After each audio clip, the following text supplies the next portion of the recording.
you get to see the castles and whatever else is out there. So we left. So what? I was there for 2 years, almost 2 years. In my sophomore year, called a bomb threat. The bomb threat. So you were born on the res. I was.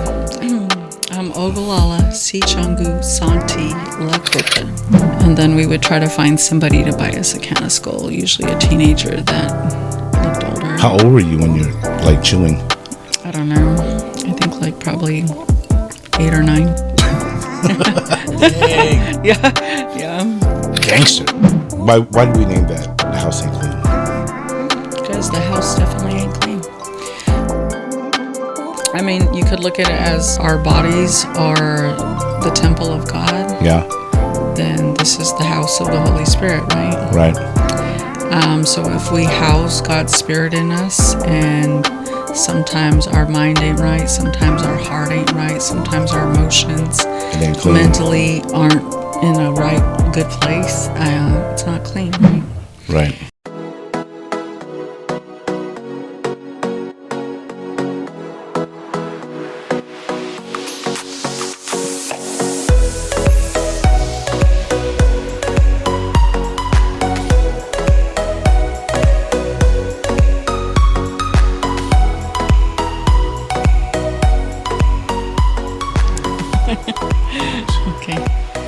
It says peace. All right, peace. say it. What do you got? Say about what peace? Okay. It says the peace that surpasses all understanding refers to a deep inner tranquility that transcends human comprehension, often attributed to a relationship with God. It's a state of being that goes beyond logical explanation and remains steady, even amidst difficult circumstances. Wow.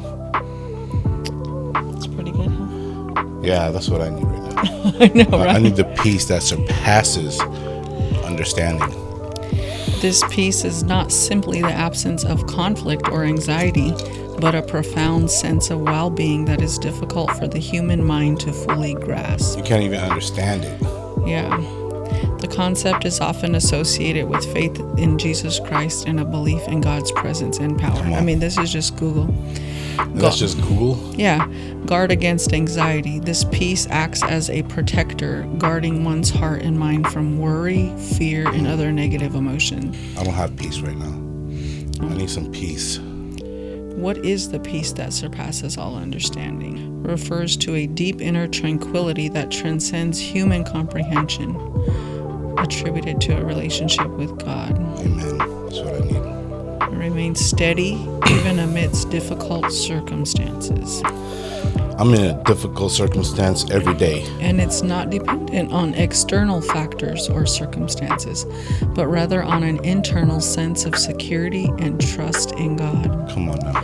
It's described as a supernatural experience that comes from a relationship with God.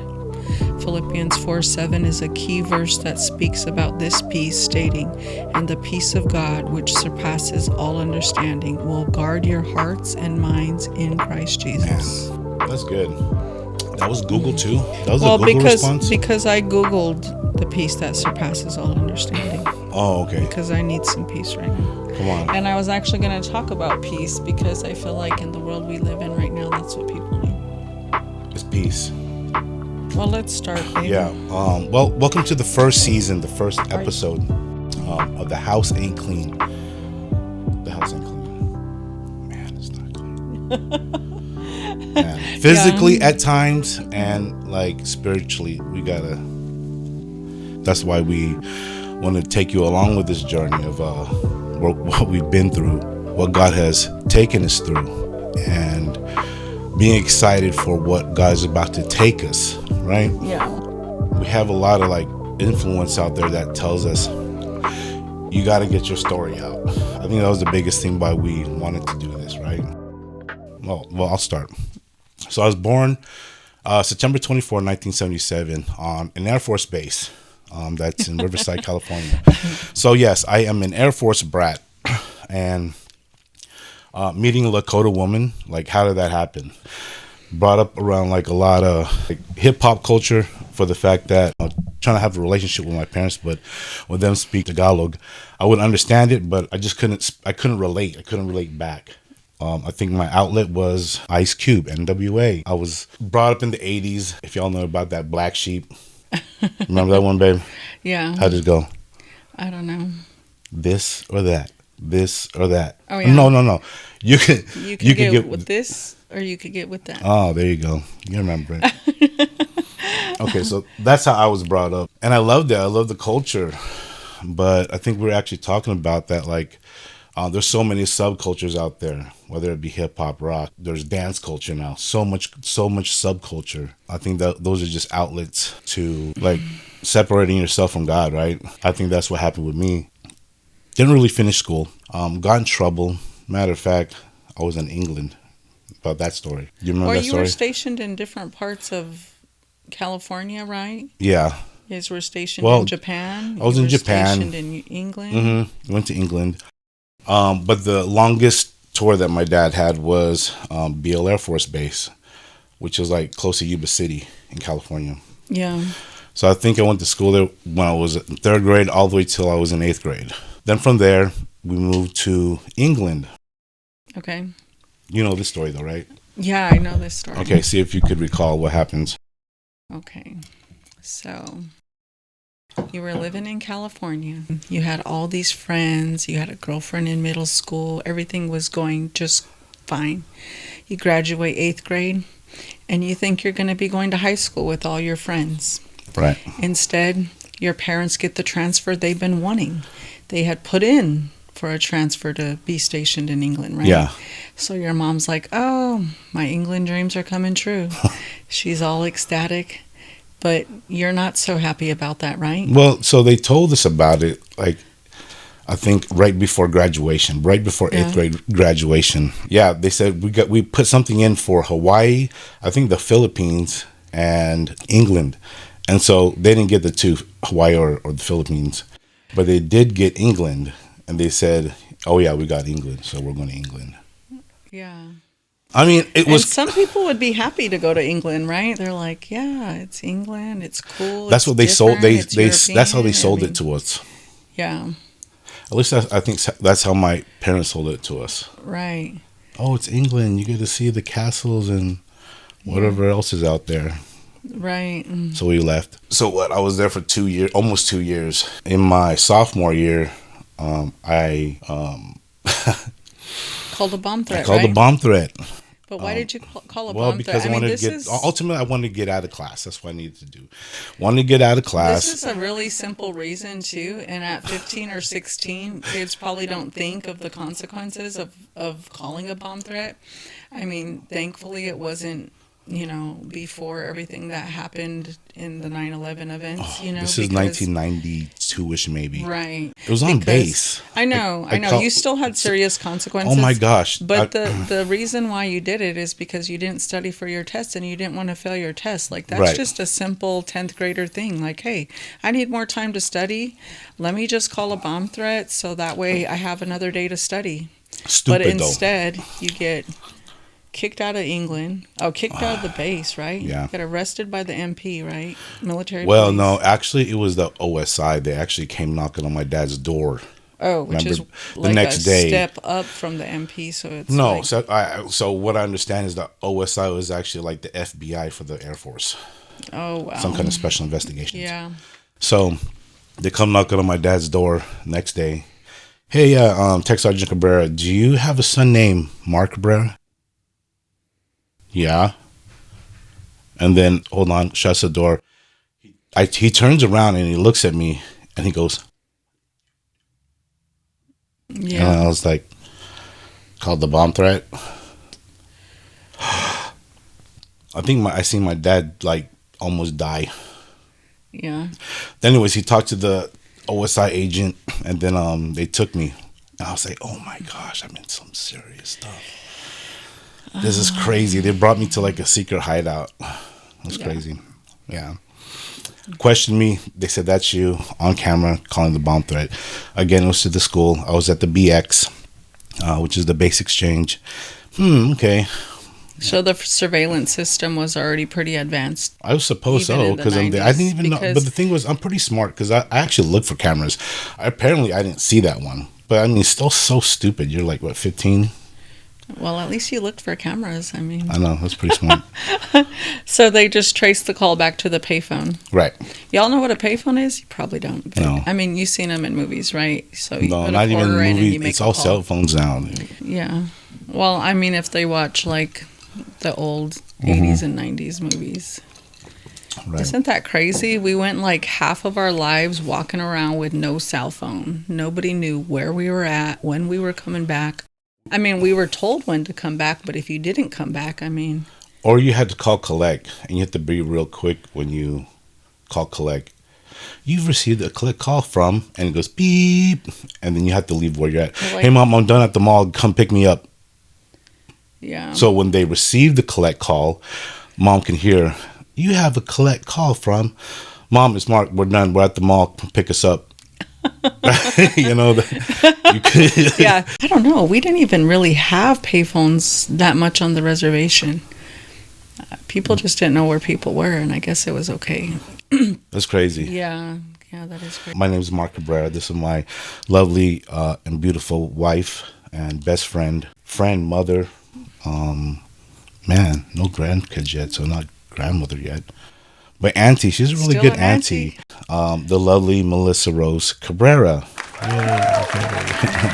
Oh, thank you Yeah. for that intro. Is it? She's so native that she brings Tupperware to funerals.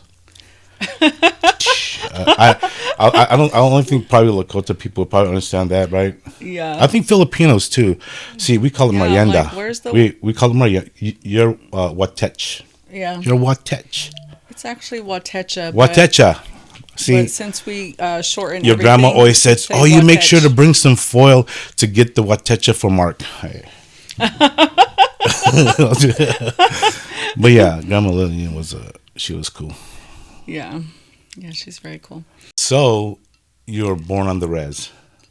I was. I'm Ogallala, Sichungu, Santi, Lakota. I was Thank born in Rosebud, which is part of the Rosebud Sioux tribe in South Dakota. Hey, have some tea, babe. This some is tea. this is not the Long Island type. This is just raspberry. Viewers are like liars. I know. That is a Long Island. Brother Mark got it down. No, I do not drink. That is good though. It's good tea, yeah. I was born on the Rosebud Sioux tribe reservation hospital, that Indian Health Services in Rosebud. What was that like? Yeah, that's the thing, is that I was on the reservation, so I was going even sometimes to like Sioux Falls or Mitchell with my mom, and then I would be back with my grandma, and then at one All point the way- we did yeah, move at to what point? Arizona. I think I might have gone to Arizona when I was young, like probably 3 or 4. Wow. So I traveled a lot. She is so native. She's like nomadic. Even at the age of 3, I just like packed my bag, had one Little of those little suitcase. Parfletch suitcases. Your Yeah. little suitcase. Yeah. What you pack in it?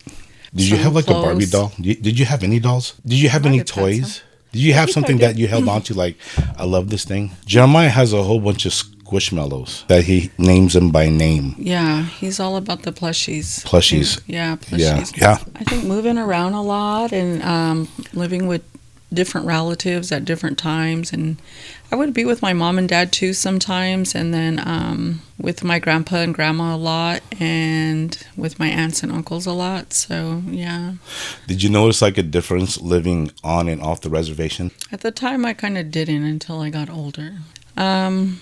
I think because I was around people that loved and cared for me in Arizona or in South Dakota, on the reservation or off the reservation, I didn't really notice that things are different on the reservation until I got a lot older. Because when I was on the reservation, my grandma was very loving and caring and took us everywhere with her and fed us really well. That's Grandma Lillian. Always give us money for candy. Like And- some and- of our relatives would see us here and there, and then they would give us like food stamps. So back then it was like these little books that you could tear out $1 or tear out a 5, and so they would see us and they'll be like, oh. So then my aunts and uncles, if they ever seen us, they would always give us like whatever they could, whether it be dollars or food stamps. So we would always buy candy. And What was your get- favorite candy? Let me wait. Snickers. Oh, I was gonna say that. I was gonna say this is how much I know you. I was gonna say I bet what your favorite candy would have been, and I would have said Snickers. Yeah. You know mine though, right? Almond Joy. Oh, Reese's. Reese's. Oh, I know. Reese's too. Almond Joy is good. I'm just saying, like, But you always get Reese's. I'll get a Reese's. But you're not supposed to. But you do.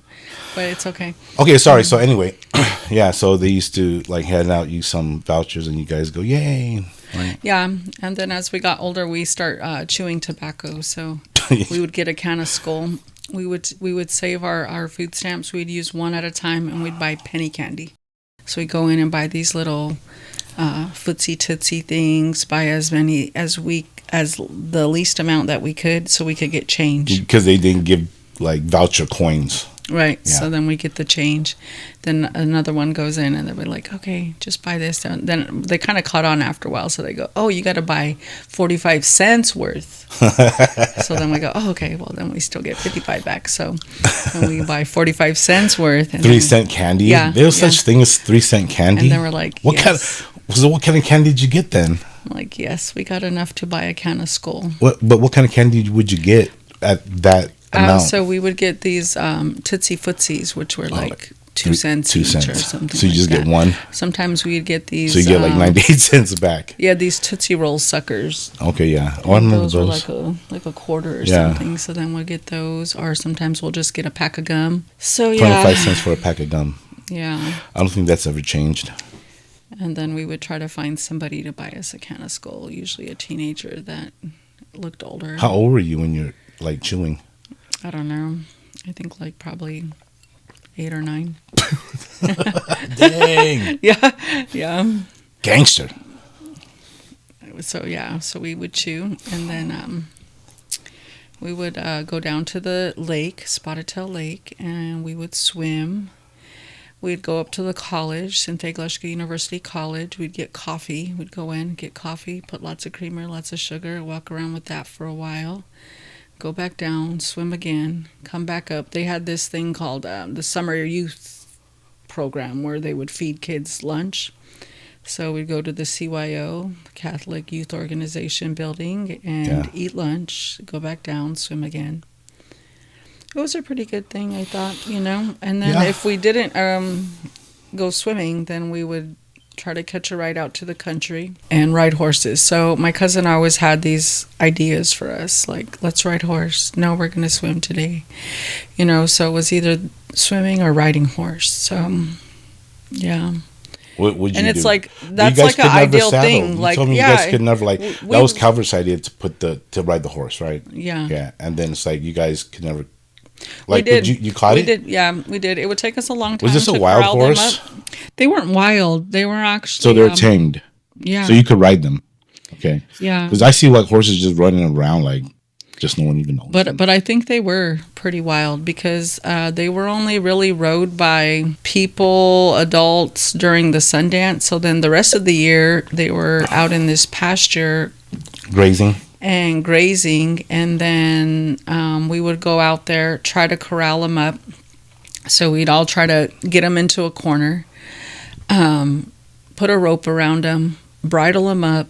Once we got the bridle on them, we would try to bring them by like maybe junk cars where we can get on the roof of the cars, because we're like probably 7, 8, 9, 10 doing these kind of things.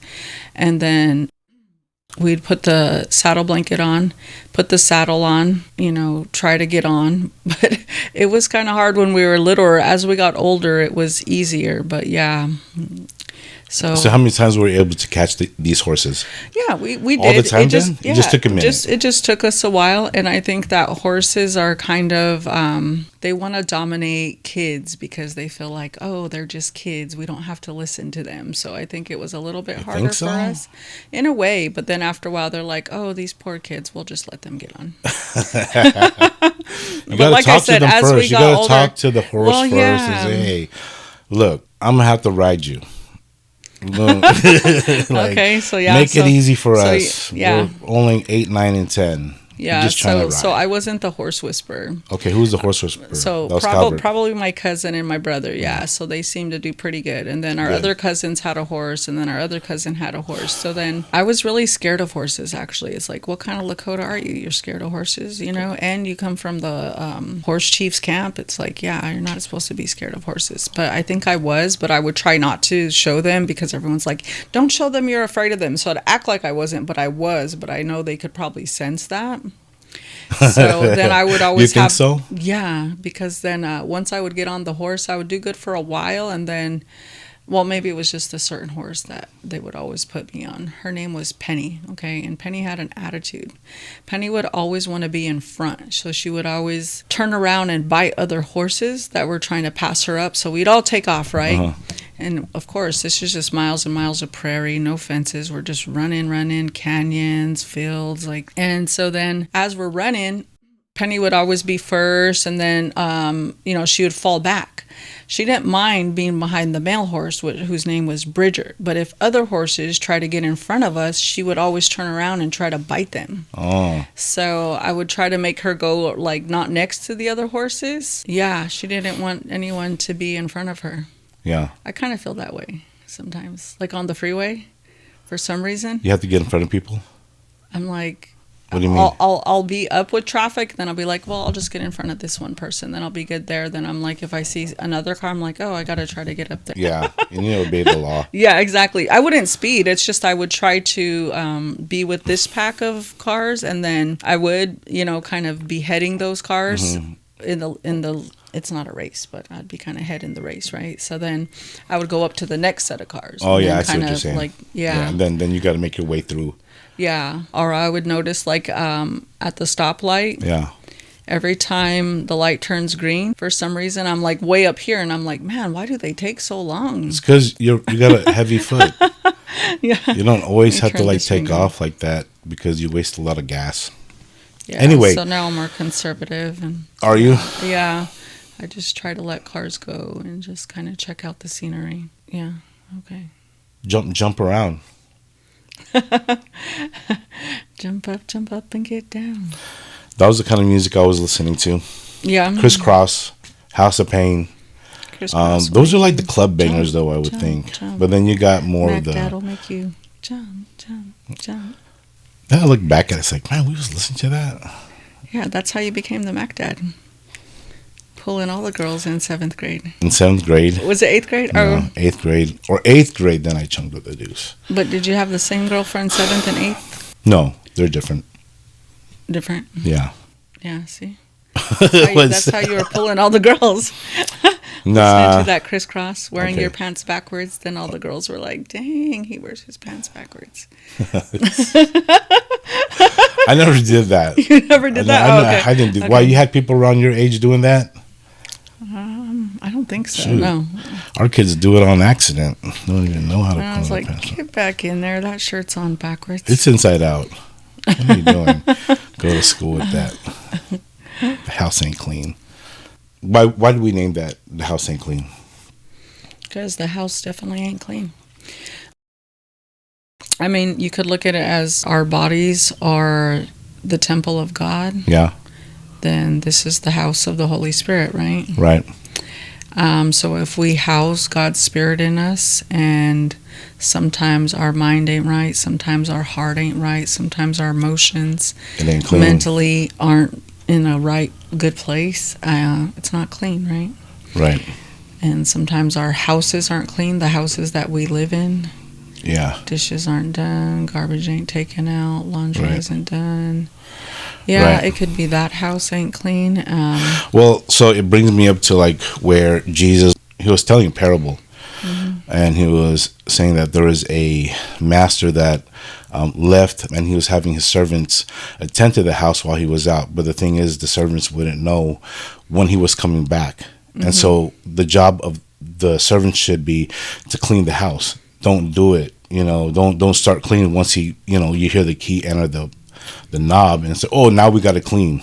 And so you got to keep diligent, right? Right. Like, and not just And that's physically. what happens with you. Or it Happens used to. with me. Here we go.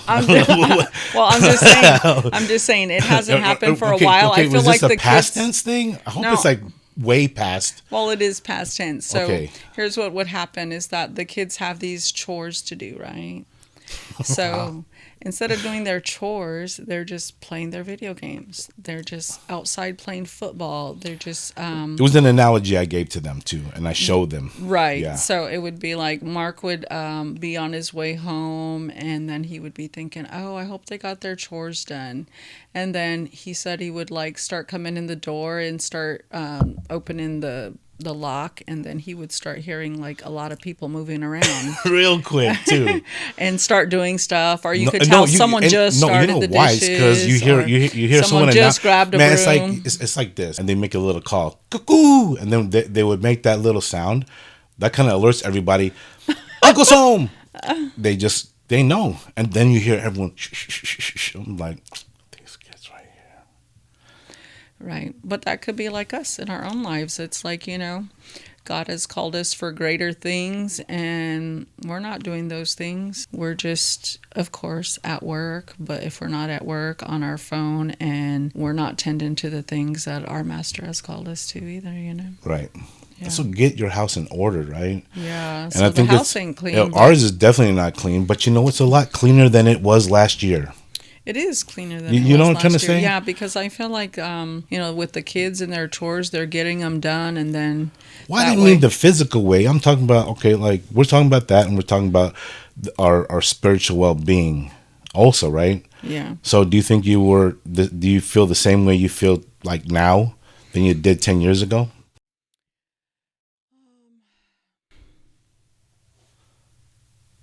Oh, it's not that hard. Yeah, I guess so. You're in a like you took a minute. Because I'm thinking back 10 years ago, I'm like, I think I was a little bit more diligent in getting in the Word. I think because of our circumstance and having difficulties in our marriage at the time, that I was kind of forced into my prayer closet because I was just on my knees praying for our marriage at the time, You had more diligence then? Yeah, and Okay. also because I didn't have like a 9 to 5, and I was home with the kids where I could be in the Word a lot more. I could listen to worship more. I would listen to sermons and, watch different things on TV that kind of would help me through Right. those times. Yeah. I still pray. I still get in the Word, but I think I could be a lot more diligent in those areas, Maybe not just reading it, but actually like studying it. Like chewing on the Word is really good. Like you'll get so many things out of it if you just meditate on it. Well, I do few chew on verses. it, but I do think that if I had set more time aside, that I can chew on more of it. Yeah, if we're like reading the Word Mm-hmm. and digesting it, like how you exercise in a gym, you have to take your pre-workout, eat your fruits and vegetables, whatever it is. Yeah. So that way, whenever you do work out, you build muscle. So we have to actually exercise the Word. Right. So not just the fruits, exercise the Word. Yeah. Yeah. And exhibit it, to those around us. Right. How well do you think you're doing with that? Like, I think I'm doing pretty well. well, that's but what I'm saying. From back then till now, like, what do you see yourself? Have you, like, in which way do you think the Lord has grown you? I see a lot. I think I exhibit a lot more fruits of the Spirit. I Yeah. think I'm gentler, kinder, more patient. Ooh. Okay. It took a while, because they say not to pray for patience, but in certain circumstances, you are put through different trials and tribulations where you are forced to be patient, After having a heart attack, I had to learn how to be more patient. Not only did you have to physically get your heart work done, but you had to spiritually get your heart work done by God. Yeah. That God would give me a heart of flesh. Right. Right, Take this heart of stone. Right. right. It gets calloused, throughout the years. Stuff we go through. I think the stuff we've been through